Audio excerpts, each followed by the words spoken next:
Hello, comrades, and welcome to this week's Online Communist Forum.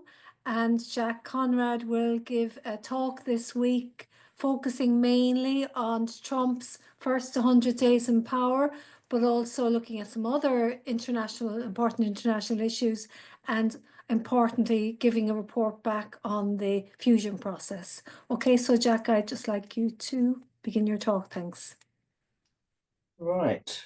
Thanks, Anne. Well, I'm going to begin as we advertised on the can with Trump and 100 days. I wasn't sure where the 100 days came from. I mean, I can vaguely remember coming to political consciousness, and it would have been in the Kennedy versus Nixon presidential race.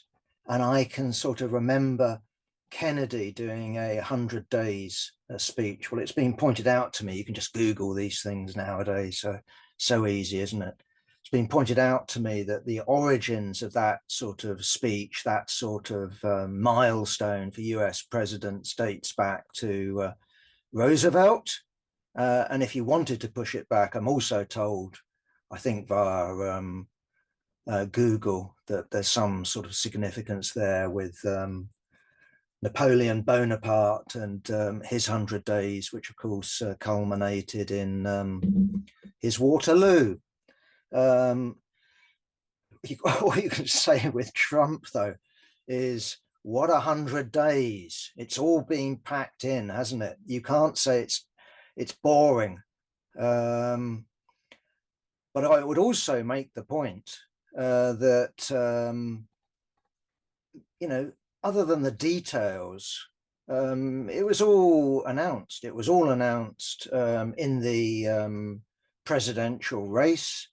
What he promised, he's attempted to act upon in all of its horrors, in all of its glory. So, you know, although he at the time claimed to have no knowledge of it, Project 2025, that seems to be the game plan that Trump has come in with. If you read that, it was recommending the incoming president, and of course we're talking about incoming President Trump, basically to flood the zone. You know, use the huge powers of the US president to come in with not just one after the other. I don't know if anyone's seen the picture in the Weekly Worker. We had that picture of Trump, you know, courtesy of Wikipedia, with his whole desk covered in presidential orders waiting for him to sign out on. That's been the reality, one after the other, after the other, after the other, one initiative after the other. And this is meant to overwhelm the Democrats. And of course, this time, Trump is coming from a much stronger position. He's got the Supreme Court. Well, I know there's some argy-bargy going on there, but he's got the Supreme Court behind him, and he's got Congress behind him. So he's in a extremely strong position here, and he's using it to the full extent. So again, when we come to tariffs, we all knew it was going to come. Did we think when the tariffs did come that this would be a permanent state of affairs? No, no one should have thought that. I don't know if anyone did. This is Trump and his administration basically using shock and awe against friend and foe alike in order to extract a better deal for the United States. And again, looking at the pre-election, you know, Republican plans, you know, there was the idea of, you know, giving various countries a color mark that could include enemies that were prepared to cooperate, but it could also include friends who weren't prepared to cooperate. You punish them. And that is indeed what's gone on. I have to say myself, of course, that I wasn't surprised. No one was surprised when you had these swinging tariffs put on China. That was no surprise. That was way down the line. What has been interesting about that is that so far, neither side has blinked.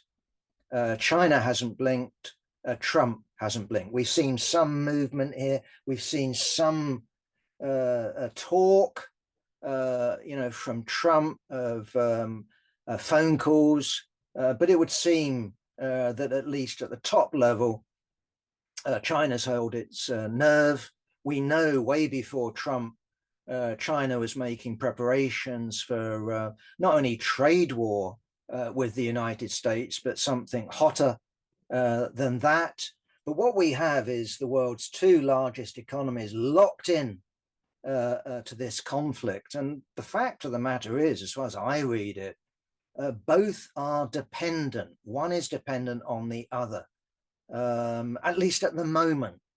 And so we would expect someone to blink. We would certainly expect there to be back channels open. Who knows what the result will be? Either way, this opens up the prospect, of a global recession. Trump attempts to blame Biden for the shrinkage of the US economy. Okay, I'm not convinced either. To me, that this is very much made under Trump's watch. And okay, we can then speculate to what extent other countries will go down with pneumonia. But I think it's still true that if the United States catches a cold, the rest of the world suffers. And my own guess, for what it's worth, is that China hasn't fully insulated itself. Of course, it hasn't. And, exactly what will happen in China. We know it's attempting to open up different avenues. What will happen at home?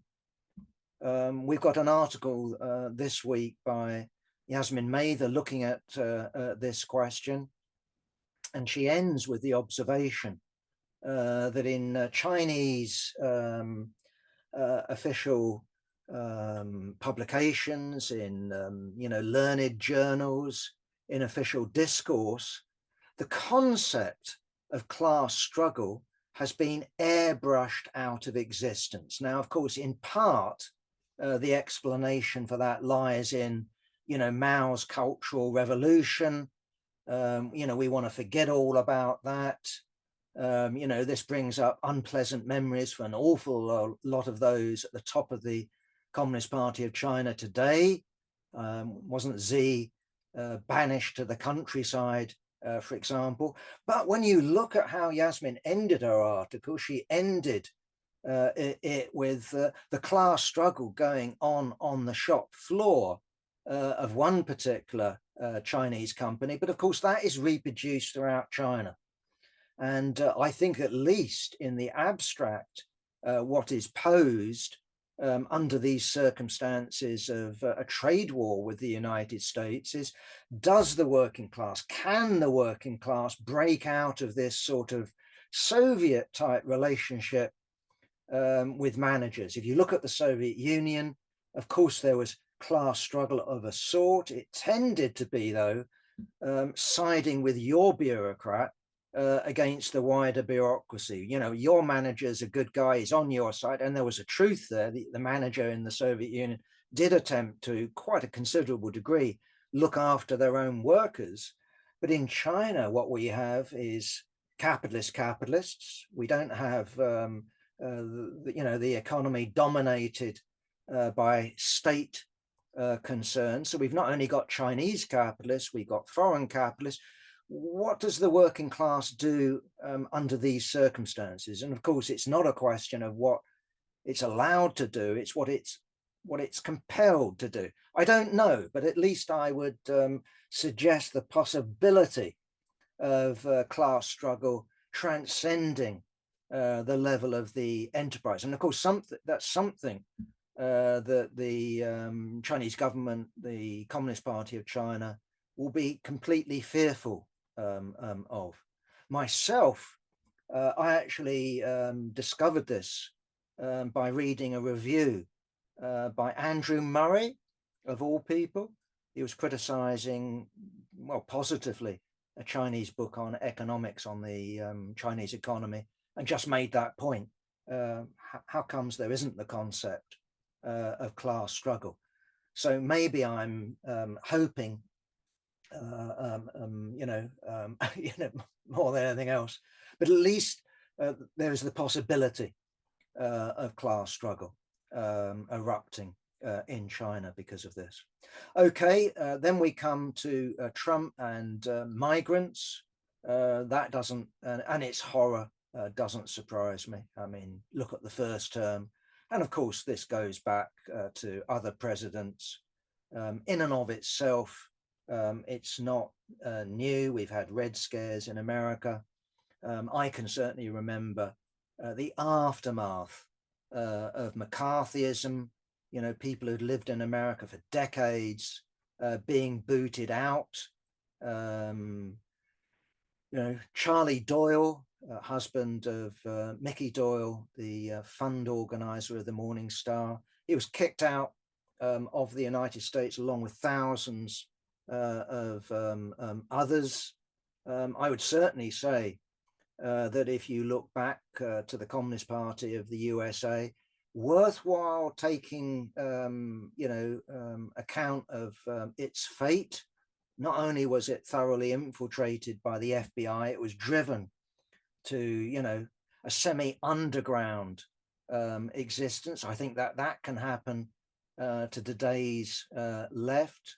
And of course, what we've seen under Trump is the mass deportation of migrants to this hellhole in El Salvador. And of course, the idea is the more hellish it is, the more it will go viral and will act in the same way that the Tories were hoping Uganda would act. I think, you know, myself, if we're talking about levels of hell, El Salvador takes some beating, and in that sense, Uganda was somewhere more near the civilized end of hell. But that's the idea, to make the prospect of going to America so bloody appalling that people recoil. The irony is, of course, already there, that if we look at the world going into recession, if we look at putting tariffs on friend and foe alike, the push factor will overwhelm any horror factor. So, you know, if you're living in hell and you're living in the 7th level of hell in your home country, then even the possibility, and it's a remote possibility, isn't it, of being sent to an El Salvador jail would seem attractive for many people, because it isn't 100% guaranteed. It's one of these, how should I put it, statistical, if you get caught, well, but most people ain't going to get caught. Most people are going to get deported and you'll find your way back. But the push factor is going to be there, and it's going to be doubled and doubled again. That's the actual truth of it. Also, again, in terms of display, because I think that this is what has been going on with student activists, you know, around the Gaza question. I think it's also Doge, I think, is theatrics. So yeah, Elon Musk has made great play of creating havoc. My understanding is that so far under Trump, actual government spending has increased. That doesn't surprise me whatsoever. So, you know, this sort of destructive anarcho capitalism, I think, is theatre rather than actually cutting government spending. We wait and see, of course, when it comes to real government departments, which will be medical treatment and will be the Department of Defense. Does Elon Musk go into that? That would be something else. He has talked, for example, and you can't help but agree, are F-35s, for example, really worth the money in today's world? At least I share his skepticism on that one. Aircraft carriers, okay, I see their use when it comes to third world countries, when it comes to Yemen. How much use are they going to be, though, if there's a war with China? I don't know. But game planners, when it comes to the military, will be working out such questions. The Middle East, okay, I didn't predict it. I'm not claiming I could have, but the phrase, the river air, the new Riviera on the Mediterranean. This is Gaza, and then the video that he shared. He didn't make. He shared. But of course, no one should treat that seriously. There's no American plan to take over Gaza. There's no Trump plan to turn it into plush hotels and all the rest of it. You had Netanyahu next to him when he made that announcement, and the significance of it was already announced in the election campaign. And so although he held Israel back, his message throughout the election campaign was get the job done, eliminate these terrorists. And the only way you're going to eliminate the terrorists is to get rid of the masses that support these terrorists. So what's going on in Gaza today was announced by Trump in his election campaign. And that's why you had Netanyahu standing next to him when he's talking about, as I say, beaming, smiling. And that's why in Israel, mainstream Zionism welcomed that speech. And it was particularly welcome on the right, because they've got a program of ethnic cleansing soon, as opposed to ethnic cleansing somewhere down the road. But that speech was welcomed, as I say, across the board when it came to Zionist opinion in Israel. So no surprise there. Ukraine, again, no surprise. Okay, I'm not claiming the rare earth deal that we all knew about that, but no, the rough outline of what's going on was announced, and that's some land for peace deal. Russia either gets to keep by law or de facto Crimea, also gets to keep what it had already before this war officially, well, I say officially, before the special military operation began. It keeps most of the land it already had. Remember, we had fighting in the east historically going way back to the Maidan coup. It keeps a little bit more land, so you've got the land corridor with Crimea. The big question comes, who is going to provide the army in terms of some buffer zone, if that's what is agreed? Is it going to be NATO troops? Lavrov has said no. So who's it going to be? Is it going to be British, French, German troops, or are they going to come from a neutral country? Meanwhile, is Trump going to allow, should seem to me, he will, is he going to allow Ukraine to be armed to the teeth? And this really brings up then, how does the regime in Moscow respond to such a deal, if there is a deal? I mean, it's still completely open-ended. I mean, it has been put to me, and I can buy into it, that if you're amongst certain circles in the FSB, Kremlin regime, if it's a huge if Putin agreed, for example, to have a highly armed Ukraine, rump Ukraine, but with NATO troops along the Russian border, this would be a huge defeat for Moscow. Because what has Moscow gained for all of these deaths? What has Moscow gained for this, ruinous war when it comes to its economy, let alone the sort of terrible fate of its oligarchs who've had properties and yachts confiscated. I can believe it would become a weapon in terms of some power struggle in Moscow. Of course, I don't know. Either way, what we need to understand is that Trump and the Democrats are united on one thing. Well, might united on many things, but they're united on one thing, and that is the main enemy is in China. And we need to see any deal in that light. So if we imagine a deal of where the United States really arms Ukraine, and where the United States is prepared or not prepared, the United States, either with the agreement of Russia or in spite of the objections of Russia, has European NATO troops up on the front line along the 1,000 kilometer front line that we have at the moment, and beyond that, in the north of Ukraine. How will that go down in Moscow?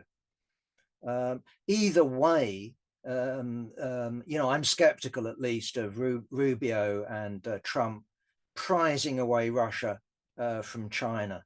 I just don't. I can see what they're saying here, but yeah, it is against China, and having a Russia that has NATO troops buffeted up right to its border along Ukraine, that would be objectively, however it's sold, that would be an objective victory for the United States. And I do think, that there are some sections of the left that have played it, as if the aim was a victory, if that, a victory in the sense of Ukrainian armed forces were going to beat the Russian army. I never thought that.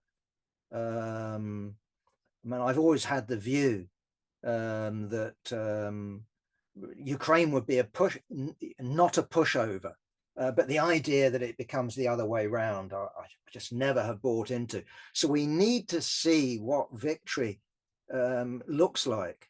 And indeed, this peace deal could be a victory for the United States. And indeed, even if the war continues, that would be a victory for the United States. If Kiev collapsed, and I'm talking about Kiev, not Zelensky, if Kiev collapsed, that's a different question. Anyway, the point is still there that the Ukraine deal was signaled, he's pursued it. No one surely took the 24 hours seriously. That was hyperbole. That hyperbole, that was nonsense. Obviously, that's the case. But also, what we need to understand is that what Trump is about, not only with sanctions, but also the Ukraine deal, is extracting more tribute from Europe. And so his version of a deal in Ukraine is that the European powers will bear a far bigger burden when it comes to confronting Moscow, when it comes to confronting Russia. The idea would be to follow Keir Starmer's route, and what the European powers would be expected to do is to purchase US weapons, as opposed to Macron's view of it is that what we do is use this situation to build a European army supplied with European equipment. So again, that is something that I think was telegraphed. I think was something that Trump was banging on about during the election campaign. Now, does that mean that it's all plain sailing for Trump? No, we should take the dispute over Harvard seriously. We should take the dispute with the Supreme Court seriously. How should we characterize Trump? Myself, I don't buy into, oh, it's fascism. I just think that that's an example of, how should I put it, an inability to think. Everything on the right becomes fascism. Okay, if you want an insult word, I don't mind. But I think what's going on in the United States is not a repeat of European fascism, which fundamentally was directed at smashing the working class, which represented a threat to the ruling class. That was the case in Germany, in Austria, well, we can get into what the nature of the Franco regime was, but it played that role of smashing the organized working class. The organized working class, what a pity, does not represent a threat to the ruling class in the United States. And so what is going on there, I think myself, needs to be analyzed in terms of relative US decline. And then we pose the question, can Trump or Trumpism, because who knows whether he will serve a third term, not only because of, you know, custom and law and the Constitution, but also because he's mortal. Who knows whether Trumpism can reverse relative US decline, and whether the United States can extract more tribute from Europe, whether the United States can stop the inevitable rise of China, and what is being constructed in terms of Trump. Myself, you know, I don't take the idea of Trump being Pope seriously. I know he posted that particular AI generated meme, but I do take the idea of him being the king of America, not in the sense with a crown, but I do take the idea of a super American Bonapartism. I do take that seriously. In other words, yeah, an America, the US president is already a Bonaparte, but precisely by curbing the powers of Congress, you know, cheating with curbing voting rights, etc., etc., etc.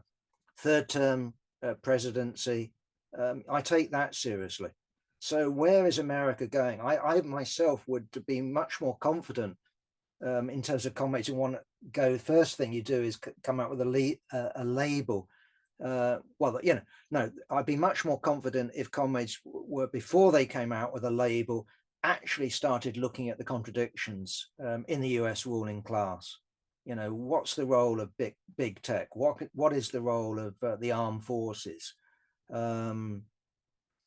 I think that's the sort of route that we ought to be on, rather than either, you know, laying hold of a hand-me-down from the 1920s or 30s. You know, we need real answers on this question, in my humble opinion. Okay, turning to Britain, I don't think they're fascists either, and that's Nigel Farage and Reform. Was it surprising? Again, no, not really. I did go to bed early Thursday. I was tired. I didn't get up and then listen to the news and recoil in horror. I shrugged my shoulders. That doesn't mean that nothing happened. What we had is big news. It's an important event. I mean, there were, what's the statistics? I don't think they're complete yet, so they might have some slight wriggle room, but they're good enough. 1,650 seats up for grabs. Reform won 677. And of course, they lost none because they had none, because they'd not contested this. So it was all gain as far as Reform was concerned. Liberals, Lib Dems, plus 163. Conservatives down 679. Wow. Okay, they can claim, it's true, that they were on a high last time round. True, true, true. Labour Party down 188, figure I've got.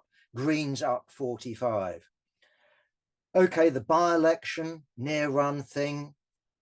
Okay, not every day, is it, that your MP takes a bash out of some constituency as it's filmed on video.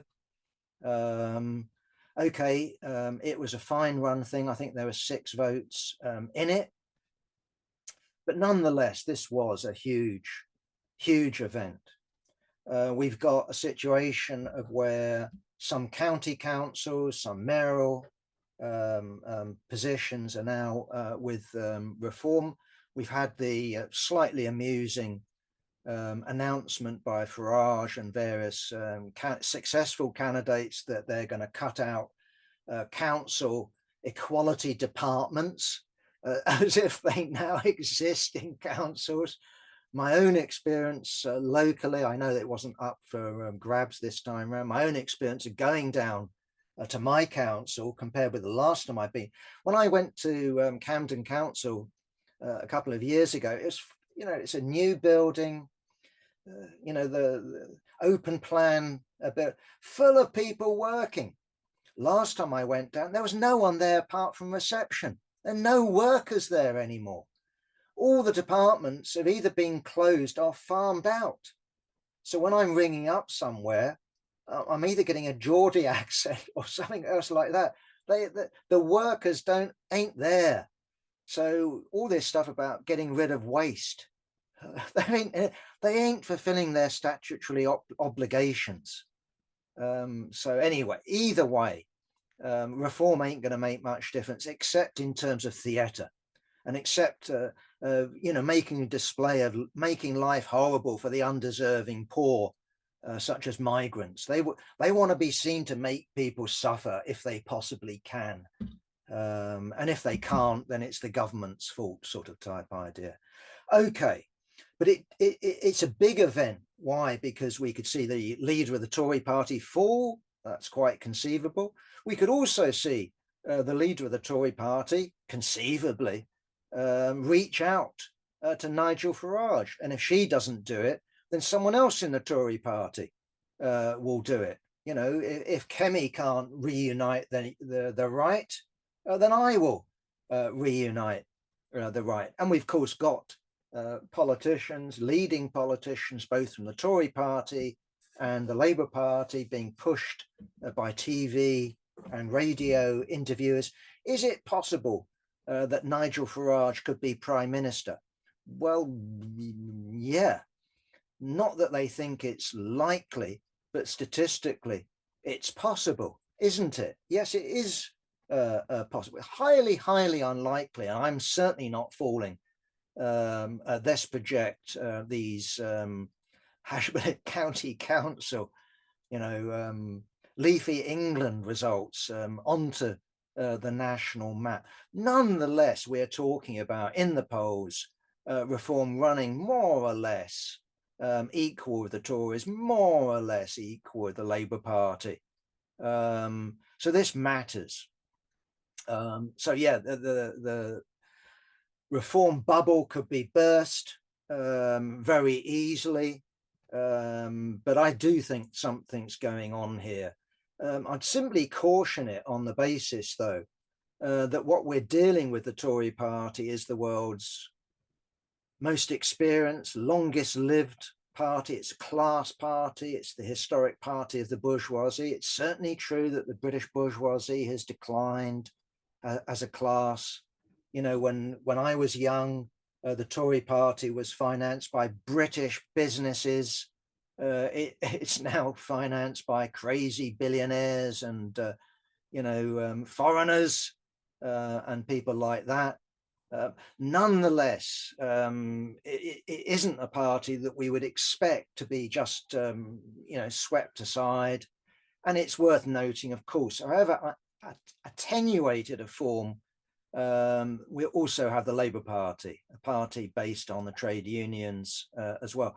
And note, when we had the last shift, you know, of real terms, not the SDP, Liberal Alliance and David Owen and all that sort of stuff, but when we saw the fall of the strange death of liberal England, this wasn't only the suffragette movement, militant working class, the Irish, This was the rise of the Labour Party, the rise of a class party.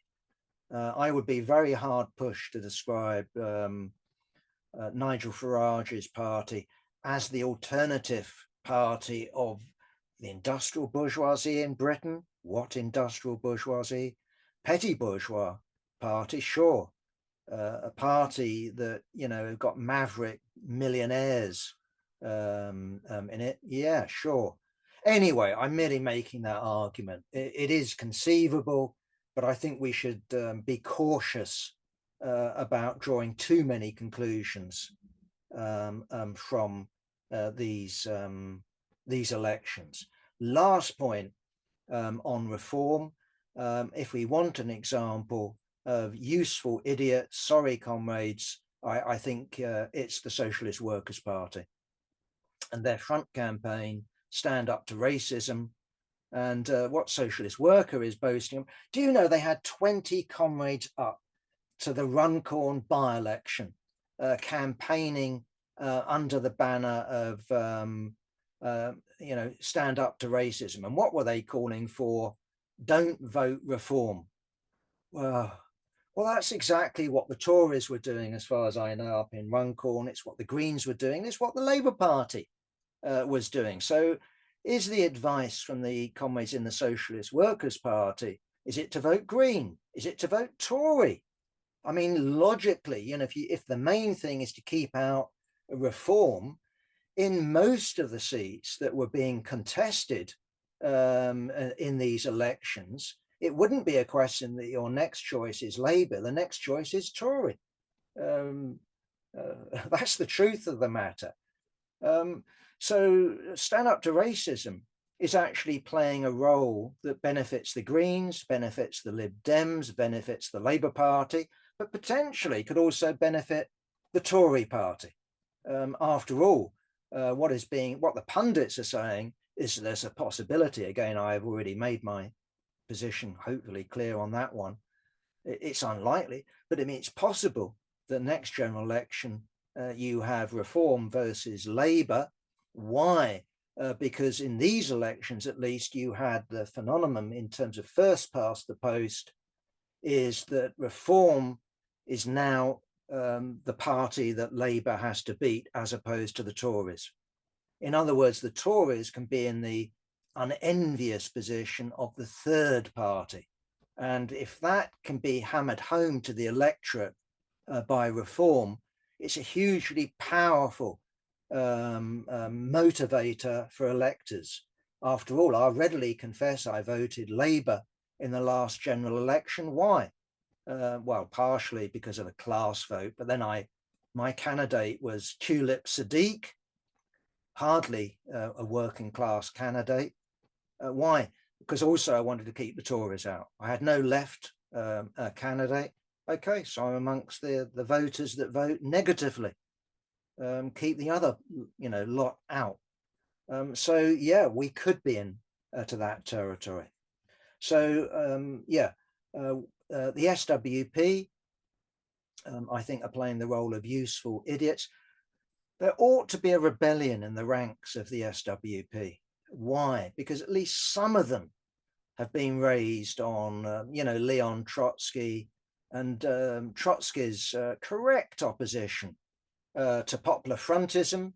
I'm a child of official communism. Well, not my parents were official communists, but I joined, you know, the YCO as a very, very young person.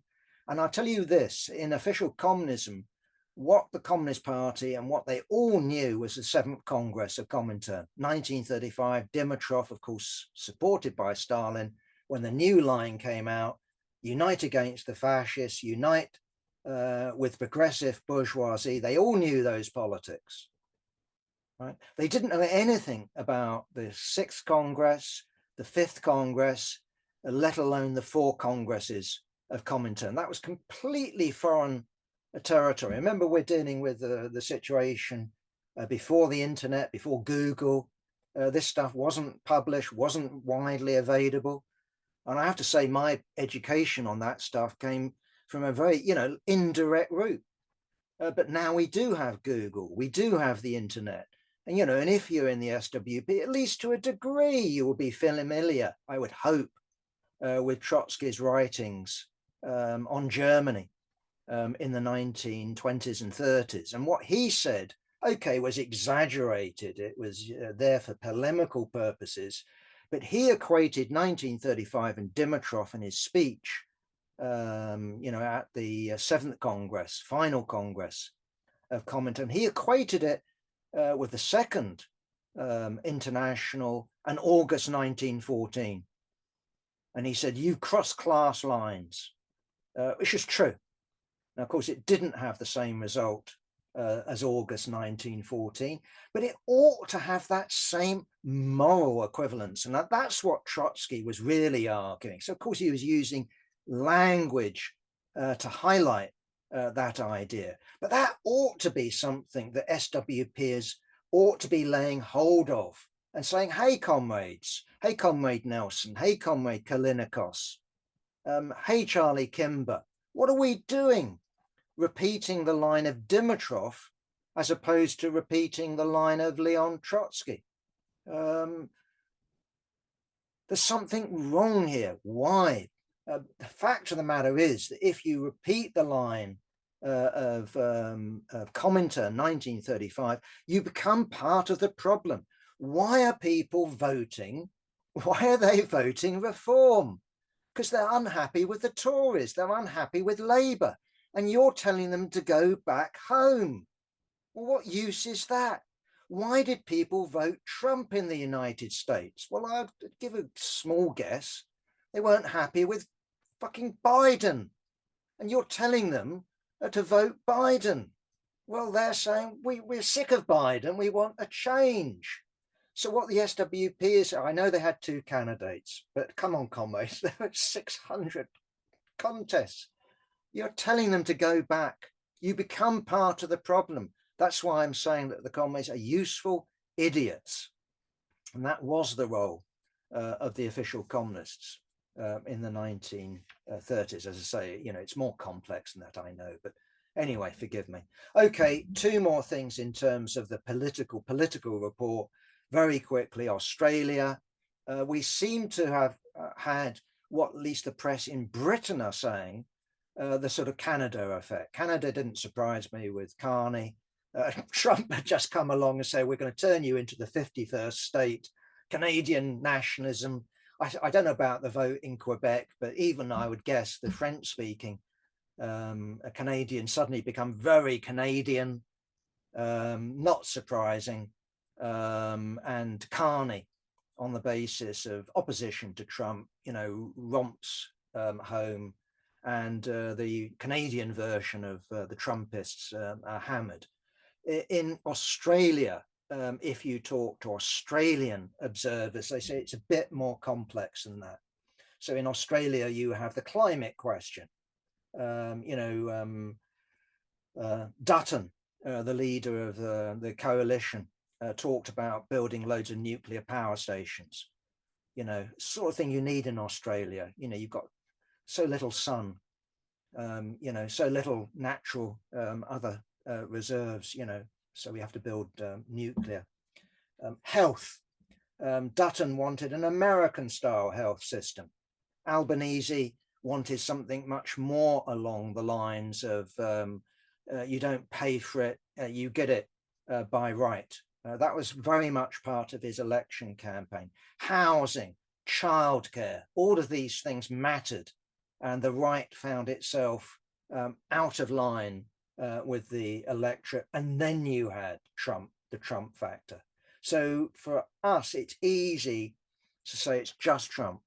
But what we're seeing, isn't it? If you look at Britain, if you look at Australia, if you look at Canada, you are seeing the polarization of politics, but it isn't the class polarization. It's not the working class versus the bourgeoisie. It's the polarization of bourgeois politics and the working class being drawn behind one wing of the bourgeoisie or another wing of the bourgeoisie. And that's not a good position for us to be in when we are faced with things like the climate. Is any wing of the bourgeoisie capable of delivering on that? I don't think so. If you look at, war and peace, we've just talked about Ukraine and China, Democrats, and we look at Keir Starmer.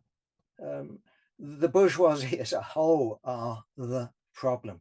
We need to come up with an answer, and following one wing or another wing of the bourgeoisie is the road to hell. Lastly, on that very theme, the announcement in Germany that the secret police have been given carte blanche to infiltrate the main opposition party. What we have is a government now in Germany. It's one of these traffic light coalitions. I think that's what they're called. I don't know what exactly the colors are. One of them's red. You've got the Christian Democrat Union, Social Democrats. I don't know who else. Either way, the point is the Alternative for Germany is the biggest bloc outside the government. And clearly, in terms of the discourse in Germany, calling it an extremist party, calling it a party that's in opposition to the constitution, allowing the secret police to go in and not only monitor, but to put agents inside it, is clearly seen, and this is the tragedy, that some on the left are urging the state to ban it. And precisely my fear is that this is a double-edged sword. In federal Germany, we had the banning of the Communist Party of Germany. Okay, it immediately reconstituted itself the German Communist Party. But this thing works both ways.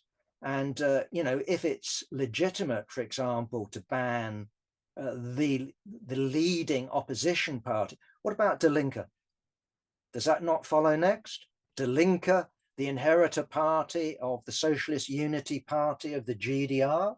I know that there were the Social Democrats from the West, but the bulk of Die Linke comes from the East. It's the inheritor party of the Communist Party of Germany, Socialist Unity Party. Is that going to get banned next if it becomes too popular?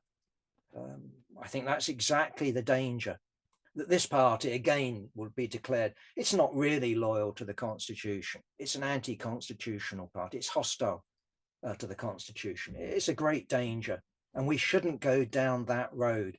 And I'll finish with this one on this section of the political report. I also take the same view with France and, the courts coming out against Le Pen. To me, that was a political decision. This wasn't the equivalent of me getting drunk on a Saturday night, getting into an argument with someone and appearing before the magistrate's court and them saying 15 quid or 20 quid or 50 quid or whatever it is nowadays, drunk and disorderly. It wasn't a judgment like that. This is a political judgment by the top courts in the land, and we should see it as a political act in the same way that surely we should look at what the Supreme Court does in the United States, or the Supreme Court in the UK does, for example, in Britain, the latest judgment around trans rights. Precisely as we pointed out, Mike McNair has pointed out, this is the Supreme Court acting politically on behalf of the Tory party, and one could say the US Republicans. Okay, I'm going to be brief here. I'm going to write a report. Apologies for not writing a report last time we had a Forging Communist Unity meeting.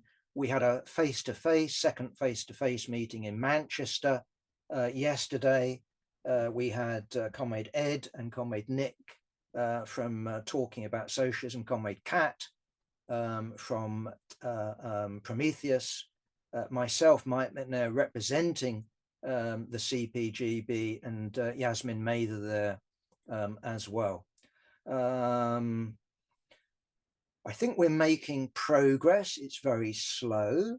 I think we're getting clarity of what the CPGB is saying. I'm sort of slightly intrigued why we need clarity. I thought we were pretty clear, but okay. So, for example, comrades in TAS had been reading the MUG site and had got the impression, I think, through MUG, because there are some comrades in MUG. I don't think it's MUG. This is the Marxist Unity Group in the United States. There are some comrades in that organization that talk, for example, about the Democratic Republic in America being the actual aim of the organization. Well, our aim is communism. And our aim in the CPGB isn't just the socialization of the means of production, it's human freedom. The Democratic Republic is a means to that end. It's a way of making the working class into a class for itself. The Democratic Republic, in our view, is the form of the rule of the working class. And if you wanted to use one of Marx's terms that he used for it, it's the dictatorship of the proletariat. I've got no problem in using that word, even if it frightens the horses. That's what we're talking about. So we fight for democracy under capitalism. We call it extreme democracy. And in government, we realize that entire program. We carry out that entire program. And then it's the transition to a stateless, moneyless, classless, free society, as Marx and Engels and Lenin and all the rest of them said. When we have freedom, we have no state. And we can get into the art. That's what they meant when it came to Lenin and Engels. The democracy itself, because it's a form of the state, withers. We extend democracy to such a degree, we no longer need a special organ to suppress anyone, or for that matter, to organize the working class. It becomes habit. We can distribute according to need. That's what we're aiming for. And we're still not sure, and I don't think they're sure themselves, exactly what our comrades in TASS agree. Why? Because they haven't drafted an alternative, and that's something that they've said they're going to do. I think they'll find it quite hard. We've all got this thing in our head that there you are down the road from me. There was Marx, there was Engels, there was Lafarge and Just, what his name was, Gust, in Engels's front room. And there's Charlie Marx, and he just reels off the maximum program. Look, as it makes clear in Engels's correspondence, this program, it's incredibly brief, but this was at least a year of work. They sent out questionnaires in France with the left-wing press. This wasn't something that simply came out of thin air. What Marx was composing is a whole series of red lines that kept out the Jacobins, kept out the syndicalists, kept out the Proudhonists from this French Workers' Party. Anyway, my point is that the comrades are going to go away. We're not saying by when and try to draw. I do say try, it's difficult. And they say they don't reject a transition period. They admire the democracy that we champion under capitalism. So in my view, what you need is a minimum maximum program. Nick Rack, for example, says, well, I wouldn't quite use those words, but okay, I don't care what you call it. But what you fight for under capitalism, and then what you fight for when you become, I would say, a majority, when you seize power, when you smash up the enemy army and the enemy state, and you overcome their constitution, and you put in the proletarian concept. What do you then do? I think you need a program that describes that. Why? Because what you say now about that shapes that possibility. And this was something we discussed around the middle classes. So Comrade Nick, for example, said, I stand for the socialization of everything, including every fish and chip shop. Jack Conrad for the CPGB, and I think the other comrades agree with me. So yeah, we too stand for the socialization of every chip shop, every pub, every corner store, but slowly, very, very slowly. And we need to be reassuring the petty bourgeoisie up to where we take power that will be the case. Meanwhile, although we don't sell out our program when it comes to their exploitation of family members, hours, and all the rest of it, we defend the petty bourgeoisie against the big bourgeoisie, against the banks, against the government. That's our approach. So we don't come out and say, the first act of the proletarian government is to socialize everything. That, in our view at least, is a mistake. So there's gradualism in the communist program, as well as the rupture. The rupture is on the level of the state. That's the crucial thing. When it comes to socialization, it's a process. So yeah, when it comes to my fish and chip shop down the road, I can reassure my guy, Tony, that when we come to power, Tony, rest assured, we ain't going to be marching in here and saying, right, you're now a part of Tony's London-wide collective of fish and chip shops. No, that's not going to be the case. Okay. What else to say about this process? I think this, and that is when we discussed, why have other unity projects failed? I think they failed for all sorts of different reasons, but two reasons we agreed yesterday of why they failed and why we've at least got a chance. And that is, first of all, we all recognize the importance, the centrality of program. And what I think we have is at least the possibility of the other comrades at least being able to accept our program, because it's very hard for me to say I can accept the TAS program because it doesn't exist. I can't say I accept the Promethean program because it doesn't exist. But I do think that I had a conversation with them.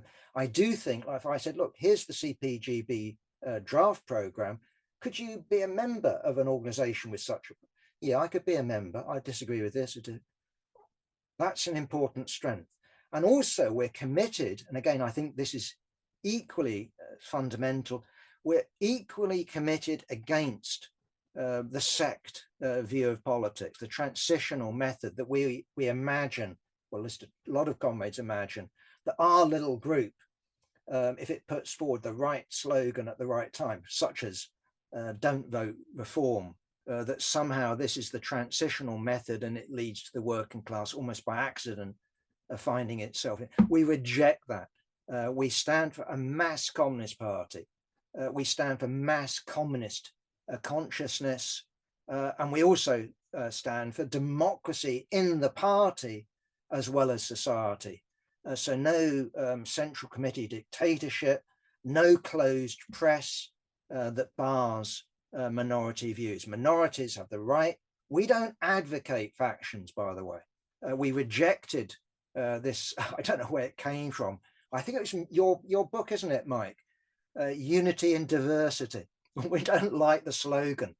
It's possible you have unity and diversity. That's a possibility. We want to come to an agreement with the comrades in TAS, but we also think that perhaps we won't.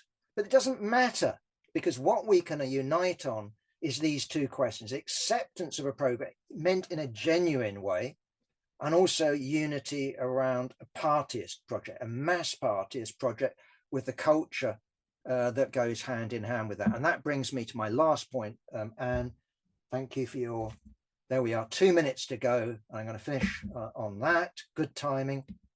I'm going to finish with party culture. We had a good discussion on party culture. The second session went a bit pear-shaped. We were just sort of discussing this and discussing that, but it was about language. It was about polemics. We all said our polemics, including my own, should be accurate. I'll try. We can always exaggerate. I plead guilty. The idea I'm the only one would be ridiculous. We all do it. And the question then comes, is this an example of healthy culture or unhealthy? And I simply turned around to comrades, and I couldn't quote the exact words, but I quoted a young Charlie Marx, and this is when he was facing, I think it was triple censorship from the Prussian authorities. Anyway, he came out with this line, didn't he? That you only have one color, it's gray. Gray upon gray upon gray, the official color. I, on the other hand, I like the colors of the rainbow. And he finished with this remark, that with freedom of expression, it's like the rose. The rose doesn't come without thorns. The rose comes with thorns. And if you stand for freedom of expression, you have to recognize the danger that your thumb is going to be pricked. And so that means in terms of our culture, there will be polemics. There will be polemics that you think are unfair, unwise. You can say that. But I turn around to the comrades who are saying, you know, well, you said this, you said, and I said, well, are you going to stop me? Because for us, this is a red line. We are not going to agree to have a party culture that restricts freedom of speech. This is our best method of fighting the right. This is our best method of fighting opportunism. This isn't the leadership bullying people. This is the equipping people with the ability to stand up to opportunism, no matter where it manifests itself, whether it manifests itself amongst comrades coming into the movement, but also those that have established a cozy existence at the top of the movement. So we do stand for robust polemics, and I think we got that over. So I think that it was a very positive meeting. We can't say that we made miles of progress, but what we all agreed is that the forthcoming Communist University would allow us to get together, would be a qualitative development in the forging communist unity process. So it was a positive meeting. We're going to be meeting again online in a couple of weeks, and we will be pursuing less on the program side and more on the question of the actual process of fusion, what it is to be a member, what sort of structures we're talking about, what sort of a unity conference would we be envisaging. All of these will be new, but I think that we are all positive about where we've come from, and we're recognizing that there are limits to what we agree in terms of program. But okay, so what? That doesn't stop us uniting. There's sufficient area of agreement to allow us, I think, in everyone's opinion, allow us to unite. Yeah. Mike, and thank you to all comrades for their contributions. I'd like to ask Jack to respond to the debate. Yeah, thanks. Okay, I agree with the idea that the United States cuts off aid, certainly provides an opening for China, and yeah, you create a situation that things are even worse. And if you thought about it in the big picture, if migrants were the problem, this is how you don't go about it. But we need to understand that migrants, can both be blamed, but also in that sense they supply cheap labor.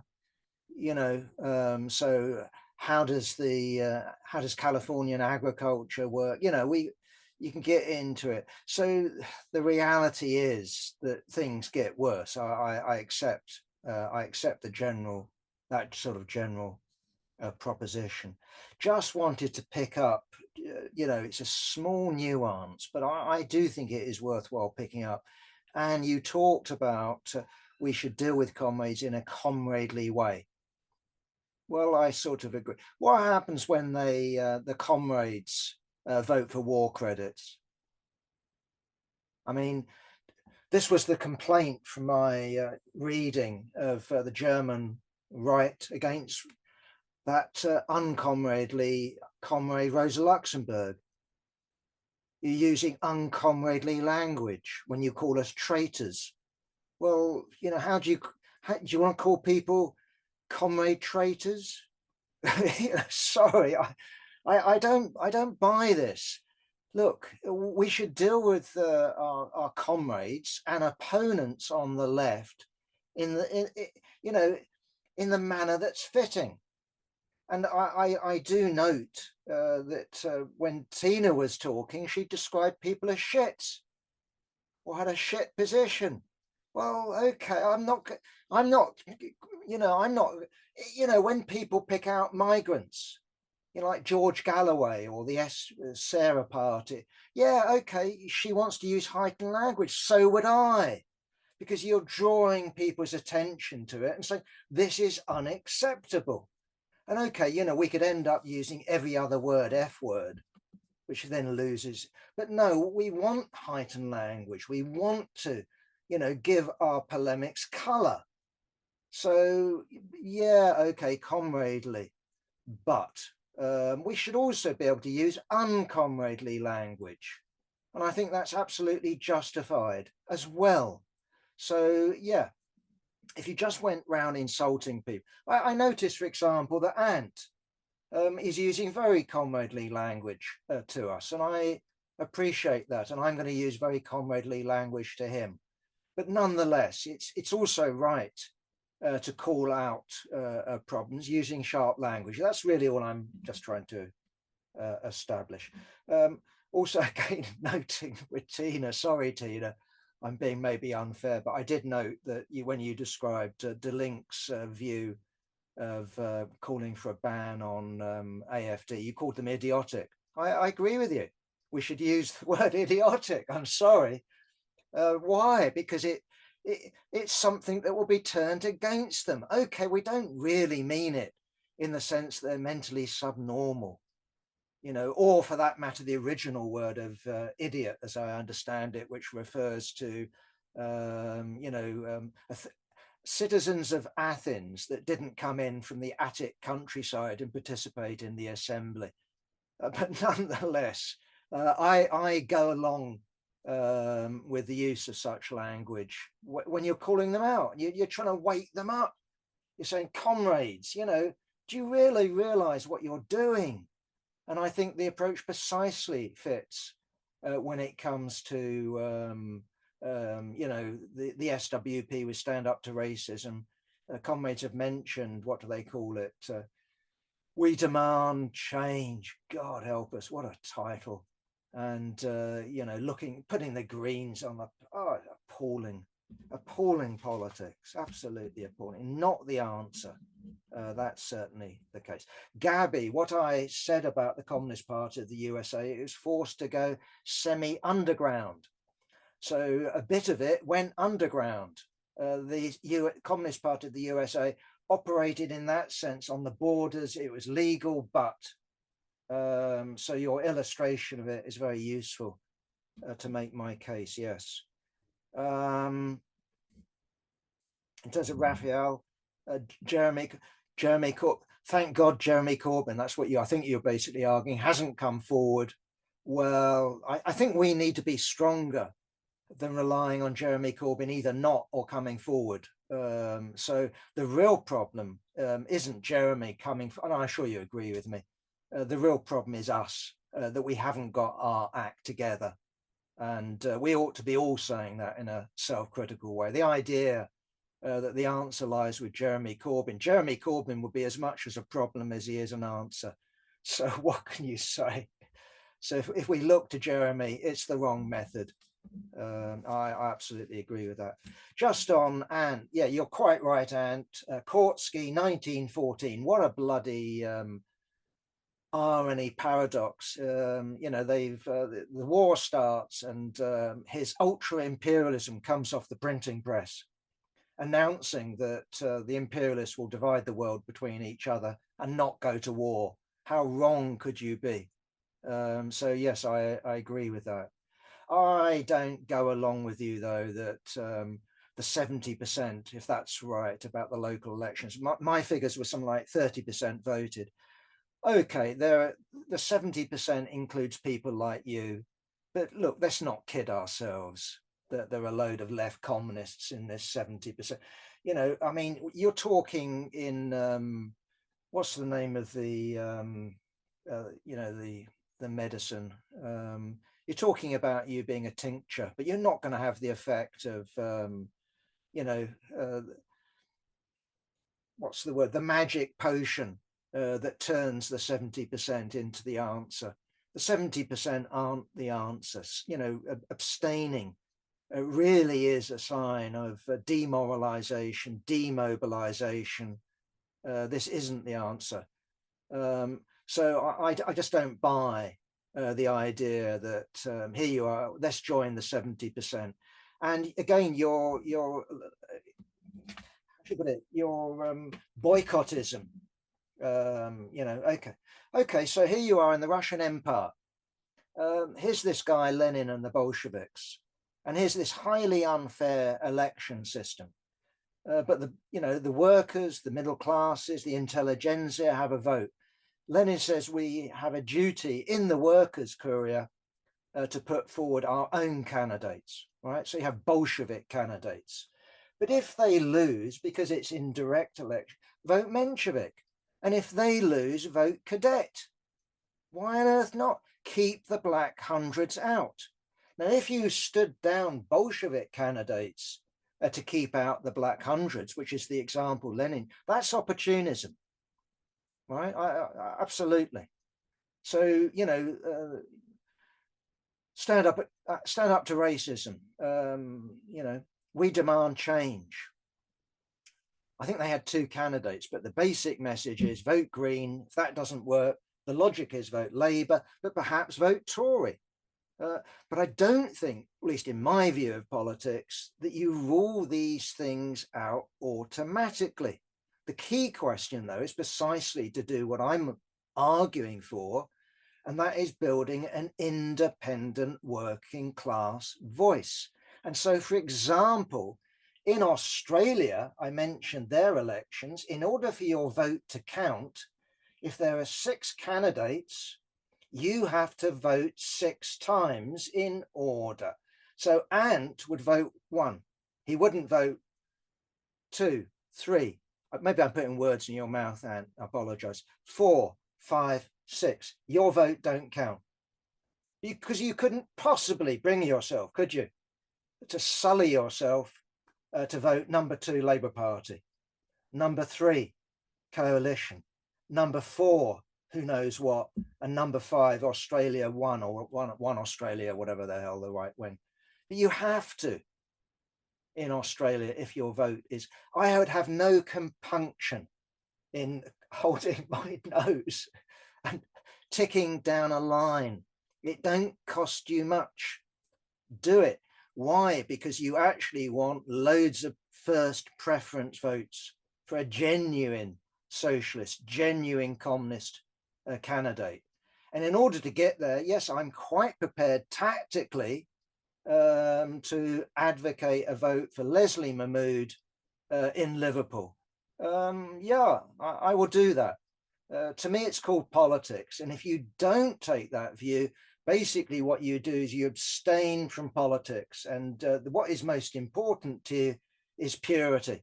Well, the best way to get purity is the grave. And you're as useless in terms of the struggle for what we are all fighting for here, a communist future, as if you were dead. You've got to get engaged in politics. And that does mean trade unions, could mean joining the Labour Party. It certainly can mean voting. It's what we need to do. We need to engage with the rest of the left. And I'm certainly not advocating just calling the rest of the left bad names. The names I'm advocating are well advised. So I will use the word centrist to mean centrist. I will use the word right opportunist. I will use the word traitor for traitors. You shouldn't just call everyone a traitor. It loses its impact. It loses its effect if you do.